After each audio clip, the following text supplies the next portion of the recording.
आज बहुत दिनों के बुल्ली बाद बुल्ली गुल्ली आज बुल्ली बाबा सोना को रॉड बाबा के पकड़ा घर पे आए हुए हैं। है। अरे ये क्या बाबा इन लोगों के लिए क्या लेकर आ रहे हैं? अरे ये तो बिस्किट है। बाबा कहते हैं ये लो गुल्ली बुल्ली सोन रॉड, खा लो इसे, तुम लोग बहुत दिनों के बाद मेरे घर पे आए हो। अरे ये चुन्नी कहाँ चला गया? अभी तो यही था ना। बाबा वो रहा चुन्नी, देखिए वो आपके बाइक के साथ खेल रहा है। ये बहुत मजा आ रहा है इसे चलाने में। हट जाओ सामने से, नहीं तो ठोक दूंगा। पिप्पी।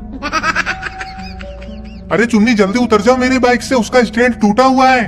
बाइक गिरेगी तो तुम्हें चोट लग जाएगी चुन्नी, मैंने उसे पत्थर के सहारे खड़ा किया है। चुन्नी जल्दी उतरकर यहाँ आओ। बाबा के बात पे चुन्नी जरा सा भी ध्यान नहीं देता और मस्त खेलने में लगा रहता है। तभी सोन खटिया से उठकर बाबा के पास जाकर खड़ा हो जाता है और कहता है, लाइए बाबा ये बिस्किट मुझे दे दीजिए, मैं सबको बांट देता हूँ। बाबा चुन्नी हमें एक भी बिस्किट खाने नहीं देगा, अगर वो देख लिया तो। लाइए बाबा जल्दी दीजिए। अरे ये क्या, चुन्नी ने तो देख भी लिया। चुन्नी फटाक से बाइक से नीचे उतरकर दौड़ते हुए बाबा के पास जाकर खड़ा हो जाता है। चुन्नी कहता है, क्या बाबा ये बिस्किट आप मेरे लिए लेकर आए हैं? बाबा इन सबसे ज्यादा मुझसे प्यार करते हैं ना, मुझे पता है। सोन कहता है, चुन्नी तुम ज्यादा उड़ो मत, समझे ना, ये बिस्किट बाबा हम सबके लिए लेकर आए हैं। और हाँ बाबा सिर्फ तुमसे प्यार नहीं करते, बाबा हम सबसे भी प्यार करते हैं, समझे ना चुन्नी। तुम खुद ही पूछ लो बाबा से, बड़े आए बोलने वाले कि बाबा सिर्फ मुझसे प्यार करते हैं। सोन के ऐसे हुए जवाब को सुनकर चुन्नी जोर जोर से रोने लग जाता है। बाबा कहते हैं, अरे चुन्नी रोना बंद करो, सोन ने तो मजाक किया, मैं तो सिर्फ तुमसे ही प्यार करता हूँ और ये बिस्किट भी तुम्हारे लिए है। अच्छा बाबा तो लाइए फिर ये सारा बिस्किट मुझे दे दीजिए। हाँ चुन्नी तो इसमें कौन सी बड़ी बात है, ले लो। लाइए बाबा पूरा प्लेट ही दे दीजिए मुझे। तभी सोन कहता है, देखा बाबा मैंने कहा था ना कि अगर चुन्नी देख लेगा तो हमें एक भी बिस्किट खाने नहीं देगा।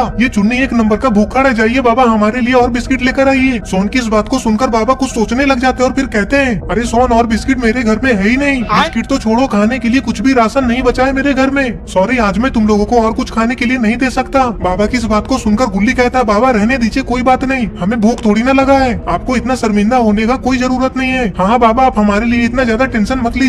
रॉड की ये बात सुनते ही सोन गुस्से में रॉड को देखकर कहता है, हाँ तुम तो बोलोगे ही ना रॉड, तुम्हारे बेटे को तो भर पेट ठूस ठूस के खाने के लिए मिल ही गया ना। तुम दोनों बाप बेटे ना बहुत ज्यादा होशियार हो, ठीक है ना, मुझे बेवकूफ मत समझो। अरे क्या सोन तुम भी एकदम बच्चे जैसा करते हो, थोड़े से बिस्किट के लिए कितना बोल रहे हो। चुन्नी तो बच्चा है, वो तो ऐसा करेगा ही ना। तुम्हारे ये कहने का क्या मतलब है रॉड? चुन्नी अभी तक बच्चा है तो मैं क्या बूढ़ा हो गया हूँ? देख रहे हैं ना बाबा रॉड कैसे मुझे बूढ़ा बोल रहा है। अरे क्या सोन तुम भी जाने दो ना, इतना ज्यादा गुस्सा नहीं करते। एक काम करना सोन, अगली बार जब तुम मेरे घर आओगे ना तो पूरा का पूरा बिस्किट का पैकेट अकेले ही खा लेना, ठीक? अरे ये क्या पूरा का पूरा बिस्किट का पैकेट वाला बात चुन्नी कितना ध्यान से सुन रहा है।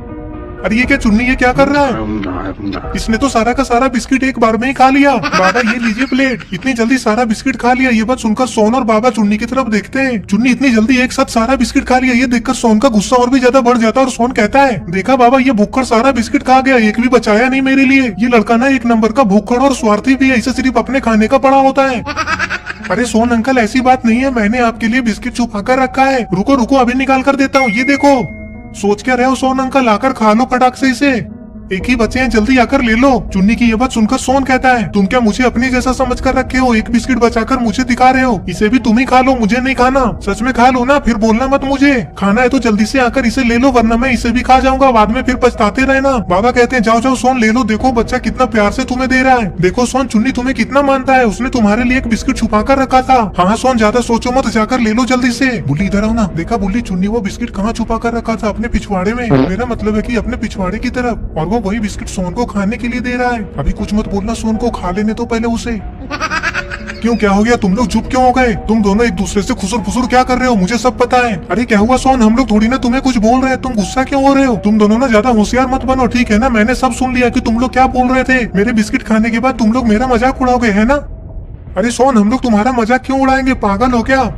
हाँ सोन जाओ जाओ खा लो, हम लोग कुछ नहीं बोलेंगे। देख लेना अगर बिस्किट खाने के बाद तुम लोग अगर मेरा मजाक उड़ाओगे ना तो तुम दोनों का मुंह तोड़ दूंगा मारकर। मैंने तुम दोनों का पूरा बात सही से सुना नहीं, लेकिन मुझे पता है कि तुम दोनों जरूर आलतू फालतू ही बोल रहे होगे। अरे क्या सोन तुम हमेशा हम दोनों पे शक ही करते रहते हो कि हम तुम्हारा शिकायत करते रहते हैं। सोन अंकल लगता है आपका आज बिस्किट खाने का मन नहीं है ना? ठीक है कोई बात नहीं, मैं ही खा लेता हूँ। चुन्नी की ये बात सुनते ही सोन दौड़ते हुए बिस्किट खाने के लिए चुन्नी के पास चला जाता है। सोन चुन्नी के हाथ से उसका बिस्किट ले लेता है और खा जाता है, जिसे देखकर गुल्ली बुल्ली को बहुत ज्यादा हंसी आने लग जाती है और वो दोनों जोर जोर से हंसने लग जाते हैं। गुल्ली बुल्ली को ऐसे हंसता देख बाबा कहते हैं, अरे क्या हुआ गुल्ली बुल्ली, तुम लोग ऐसे जोर जोर से हंस क्यों रहे हो, पागल हो गए हो क्या? क्या हो गया, कुछ तो बताओ, हमें भी तो पता चले। अरे बाबा आपने देखा नहीं था क्या कि चुन्नी वो बिस्किट कहाँ छुपा कर रखा था? अच्छा कहाँ रखा था, तुम्हें बता दो गुल्ली बुल्ली। क्या बाबा आपने सच में नहीं देखा था कि चुन्नी वो बिस्किट कहाँ से निकालकर सोन को खाने को दिया? अरे गुल्ली बुल्ली अगर मैंने देखा होता तो मैं तुम लोगों से थोड़ी ना पूछता, पागल हो क्या? बाबा आप ये बात चुन्नी से ही पूछ लीजिए, हम नहीं बताएंगे। ये सब बात सुनते ही सोन चुन्नी से पूछता है, चुन्नी बताओ तुम बिस्किट कहाँ छुपा कर रखे थे जिसे मैंने खाया? हाँ हाँ चुन्नी, तुम ही बताओ कहाँ छुपा कर रखे थे बिस्किट? मैंने वो बिस्किट अपने पीछे यहाँ पे छुपाया था। क्यों, क्या हुआ? टेस्ट अच्छा नहीं लगा क्या बिस्किट का? चुन्नी की ये बात सुनते ही सोन को चुन्नी के ऊपर बहुत ज्यादा गुस्सा आ जाता है और वो चुन्नी को जोर से एक चांटा लगा देता है। चुन्नी को चांटा मारता देख रॉड उठकर खड़ा हो जाता है और कहता है, सोन तुम्हारी हिम्मत कैसे हुई चुन्नी को हाथ लगाने की? रॉड को सोन के ऊपर इतना ज्यादा गुस्सा होता देख बाबा रॉड से कहते हैं, क्यों रॉड, तुम्हें ज्यादा गुस्सा आ रहा है क्या? बोलो बोलो, गुस्सा आ रहा है क्या? अरे नहीं नहीं बाबा, मैं सोन पे गुस्सा थोड़ी ना कर रहा हूँ। मैं तो अभी ये बोल रहा हूँ कि चुन्नी अभी बच्चा है ना, सोन को उसे मारना नहीं चाहिए था। वही तो मैं सोच रहा हूँ कि बच्चे आपस में लड़ रहे हैं तो तुम बीच में बड़े आ रहे हो। बच्चों का तो काम ही होता है आपस में लड़ना झगड़ना और फिर साथ में ही खेलना। हाँ हाँ पापा, बाबा सही बोल रहे हैं। आप सोन अंकल को मत डांटिए, हम लोग तो दोस्त है ना। चुन्नी की ये बात सुनकर सारे लोग हंसने लग जाते हैं। तभी चुन्नी उछलकर सोन के कंधे पे लटक जाता है। अरे बाप रे बाप, मैं ये कैसे भूल गया? गुल्ली कहता है, क्या हुआ बाबा, आप ऐसा क्या भूल गए जो अपना सर पकड़ रहे हैं? अरे गुल्ली बुल्ली सोन रॉड, मुझे तुम लोगों को कुछ बताना था। कल ग्रेनी ग्रैंडपा अपनी शादी का कार्ड लेकर मेरे घर आए थे और उन दोनों का शादी आज ही है। क्या बाबा आप सच बोल रहे हैं? ग्रेनी ग्रैंडपा क्या खुद से चलकर कार्ड देने आपके घर आए थे?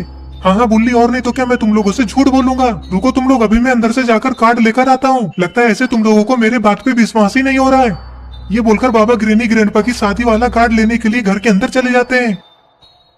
चुन्नी, क्या तुम भी चलोगे हमारे साथ ग्रेनी की शादी में? मैं तो जाऊंगी। हाँ सोन अंकल, मैं भी जाऊंगा, वहाँ पे बहुत कुछ खाने को मिलेंगे। और ये क्या बाबा ग्रेनी की शादी का कार्ड लेकर आ गए? ये देखो ग्रेनी ग्रैंडपा की शादी का कार्ड। देखो पार्टी भूतपूरी डरावनी नगरी में कोई होटल में है। बाबा पार्टी तो हॉन्टेड पैलेस में है, लेकिन ये है कहाँ? अरे वो सब मुझ पे छोड़ दो, मैं ले जाऊंगा ना सबको। मुझे पता है डरावनी नगरी कहाँ है। अरे बाबा लेकिन ये कार्ड तो सिर्फ आपको ही मिला है ना, तो हम लोग थोड़ी ना जाएंगे। आपको तो अकेले ही जाना पड़ेगा ना पार्टी में। हाँ बाबा, गुल्ली सही बोल रहा है, हम लोगों को कार्ड थोड़ी ना मिला है जो हम लोग वहाँ जाएंगे। ग्रेनी ग्रैंडपा ने सिर्फ आपको ही कार्ड दिया है, तो आप ही अकेले जाओ। अरे पागल हो क्या गुल्ली बुल्ली, कुछ भी बोले जा रहे हो? मैं तुम लोगों के बिना कहीं जाता हूँ क्या? ग्रेनी ग्रैंडपा मुझसे स्पेशल बोलकर गया है कि सबको साथ में लेकर आना। वो अच्छा, ऐसी बात है क्या बाबा? हमें तो पता ही नहीं था। बाबा लेकिन आपको ये बात हमें पहले बताना चाहिए था ना, हम लोग ग्रेनी ग्रैंडपा के लिए कुछ भी गिफ्ट लेकर आए ही नहीं। अरे रॉड, तुम टेंशन क्यों ले रहे हो मेरे रहते? तुम लोग टेंशन मत लो, मैं हूं ना, मैं अपने पैसे से ग्रेनी ग्रैंडपा के लिए कहीं रास्ते में गिफ्ट ले लूंगा। बाबा अगर ये बात आप पहले बता देते तो मैं आलोक और रेड क्रिमिनल को अपने साथ लेकर आता ना। अब इतनी जल्दी उन दोनों को अपने साथ जाने के लिए बोलेंगे तो पता नहीं वो दोनों रेडी होंगे भी या नहीं। अरे बुल्ली, तुम कॉल करके उन दोनों को यहीं बुला लो। सोन की ये बात सुनते ही बाबा कहते हैं, अरे नहीं नहीं ऐसा मत करो, उन्हें बोलो कि रेडी होकर के मार्केट में चाय की दुकान के पास रहने के लिए। उन दोनों के यहाँ आने के चक्कर में हमें और भी ज्यादा लेट होगा। फिर बाबा गुल्ली बुल्ली की जीप में सारे लोगों को लेकर मार्केट की तरफ जाने लग जाते हैं। मार्केट में चाय की दुकान के पास से ये लोग आलोक और रेड क्रिमिनल को अपनी गाड़ी में बैठा लेंगे। इधर आलोक और रेड क्रिमिनल चाय की दुकान के पास आ भी चुके हैं। आलोक रेड क्रिमिनल से कहता है, तुम्हें कुछ गड़बड़ नहीं लग रहा है? ग्रेनी ग्रैंडपा आखिरकार अपनी शादी में हमें क्यों बुला रहे हैं? रेड क्रिमिनल कहता है, अरे आलोक तुम टेंशन क्यों ले रहे हो, बाबा हमारे साथ है ना, हमें डरने की कोई जरूरत ही नहीं है। ये दोनों ये सब बोल ही रहते कि तभी वहाँ पे सारे लोग आ जाते हैं। बाबा कहते हैं, अरे आलोक और रेड क्रिमिनल जल्दी आकर बैठो गाड़ी में। ग्रेनी की शादी में जाने के नाम से इन दोनों को थोड़ा थोड़ा डर भी लग रहा है। तभी रेड क्रिमिनल कहता है, बुल्ली तुम हटो, मैं गाड़ी चलाऊंगा। हाँ रेड क्रिमिनल, तो इसमें बोलने वाली क्या बात है, आ जाओ। और फिर यहाँ से रेड क्रिमिनल ही गाड़ी चलाकर सबको लेकर जाएगा। बाबा कहते हैं, जल्दी गाड़ी स्टार्ट करो रेड क्रिमिनल, हमें जल्दी वहाँ पहुँचना है। बाबा की ये बात सुनते ही रेड क्रिमिनल गाड़ी को चलाकर लेकर जाने लग जाता है। और ये क्या, ये तो बॉब और बक है, लेकिन ये दोनों इन लोगों पे नजर क्यों रखे हुए हैं? कहीं ग्रेनी ग्रैंडपा इन लोगों को फंसाने के लिए कुछ चाल तो नहीं चल रहे हैं ना? ग्रेनी ने अपनी शादी के लिए मैरिज हॉल को ऐसी जगह पे बुक किया जहाँ इन लोगों को जाने में 2 घंटे का टाइम लगेगा। और तो वो मैरिज हॉल जंगल के बीचों बीच में है। गुल्ली कहता है, बाबा हम लोग वहाँ कब तक पहुँचेंगे, कितना दूर है यहाँ से? अरे गुल्ली दूर तो है, लेकिन मैं तुम लोगों को शॉर्टकट वाले रास्ते से लेकर जा रहा हूँ, टेंशन मत लो, जल्दी पहुँच जाएंगे। रॉड कहता है, रेड क्रिमिनल गाड़ी साइड में रोको। क्यों, क्या हुआ रॉड? अरे तुम गाड़ी रोको ना, मुझे सूसू लगा है। अच्छा अच्छा रुको, इस टनल को पार करने दो, उसके बाद रोकूंगा। बाबा कहते हैं, देखो गुल्ली बुल्ली सोन रोड, ये टनल कितना ज्यादा पुराना हो चुका है। इसे देखकर तो ऐसा लग रहा है कि ये कभी भी टूटकर हमारे ऊपर ही गिर सकता है। गुल्ली कहता है, बाबा पैसे बोलकर रॉड को डराइए मत, नहीं तो वो गाड़ी से छलांग लगा देगा। अरे मैं झूठ थोड़ी बोल रहा हूँ गुल्ली, तुम खुद ही इस टनल का हालत तो देखो। तभी आलोक कहता है, हाँ बाबा आप सही बोल रहे हैं, रेड क्रिमिनल जल्दी गाड़ी बाहर निकालो इससे। बाप रे बाप, ये टनल कितना ज्यादा कबाड़ा हो चुका है। टनल से थोड़ा आगे आते ही रेड क्रिमिनल गाड़ी को साइड में रोक देता है। रॉड जैसे ही सुसु करने के लिए जंगल में गाड़ी से नीचे उतरता है कि तभी ये लोग भी गाड़ी से नीचे उतरकर खड़े हो जाते हैं। तो दोस्तों आगे क्या होने वाला है? क्या ग्रेनी ग्रैंडपा की सच में शादी होने वाली है? क्या ये लोग ग्रेनी ग्रैंडपा की